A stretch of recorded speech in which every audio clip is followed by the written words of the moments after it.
이재명과 민주당은 일본이 침략할 거라는 허언을 흘리고 다니지만 실제로 대한민국의 가장 큰 위협은 북한입니다. 그거 모르는 사람은 없을 겁니다. 다만 알면서도 북한에 도움을 주기 위해 북한보다 일본을 위협적이라 거짓을 주장하는 세력은 분명히 존재하고 있습니다. 자, 한국일보의 보도입니다. 김정은, 핵 보유만으로 부족하다. 북한은 핵 타격 모의 발사 훈련을 실시하였다고 합니다. 북한에서 핵 타격을 실제로 하는 모의 훈련을 실시했다고 합니다.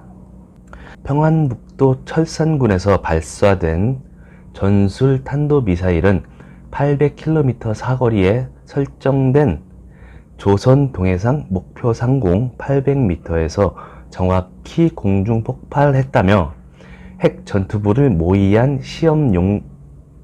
시험용 전투부가 장착됐다고 주장했습니다. 북한의 주장이죠. 자, 공중 폭발함으로써 핵 전투부에 조립이 되는 핵 폭발 조정 장치들과 기폭 장치들의 동작 믿음성이 다시 한번 검증됐다고 자평을 했다고 합니다.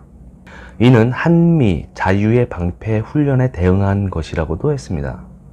이런 통신은 이번 훈련은 미국 남조선 연합군의 대규모 반공화국 침략 전쟁 연습이라고 광란적으로 확대되고 미군 핵전략 장비들이 대대적으로 남조선 지역에 투입되고 있는 긴장한 정세 속에서 단행됐다라고 말을 했다고 합니다.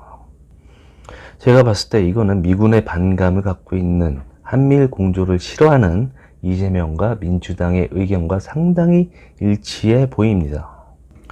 또한 태영호 국민의힘 최고의원은 북한 공중 핵폭발 실험이 성공했다면서 사드 추가 배치를 검토해야 된다고 중앙일보에서 보도를 하였습니다.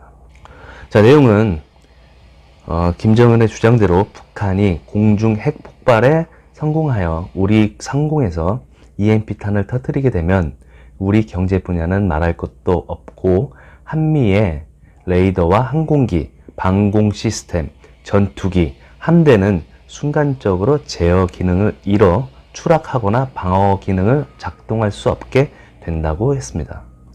그러면서 얼마 전 성주군 주한미군 사드 기지에서 환경영향평가가 초안이 공개되면서 사드 전자파 괴담의 실체가 밝혀졌다고 했습니다. 이재명 민주당 대표는 성남시장이던 시절 2016년 7월 사드 레이더 전자파는 인체에 치명적 영향을 주는 것으로 알려져 있다고 괴담을 퍼뜨렸습니다. 또한 태영호 최고위원은 북한이 미사일을 고각 발사해서 핵을 공중 폭발시키려는 그렇게 하려고 하는 경우 마하 8 이상의 속도로 낙하해서 기존의 패트리어트, 팩3죠. 시스템으로는 탐지 자체가 불가능해서 사드를 추가 도입하지 않고서는 서울을 비롯한 수도권의 북한 핵 공격으로부터 방어가 이루어질 수 없다고 했습니다. 민주당이 유해하다고 허위 선동하던 사드의 필요성에 대해서 아주 잘 설명되어 있는 멘트입니다.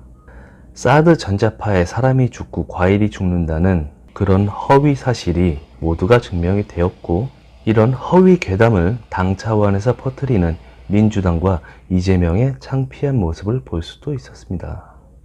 직전 정권이 대한민국 영토인 한박도를 북한에 내주고 국민 혈세로 지은 남북 연락사무소를 폭파당하고 자국 국민인 탈북자를 강제 북송하며 국민 생명을 북한에 넘긴 민주당 문재인 정권이었다면 현재는 미사일 도발과 핵무기 폭발 훈련으로 실질적 위협을 대놓고 드러내는 북한에는 꿀먹은 벙어리처럼 구는 민주당과 이재명이 있습니다.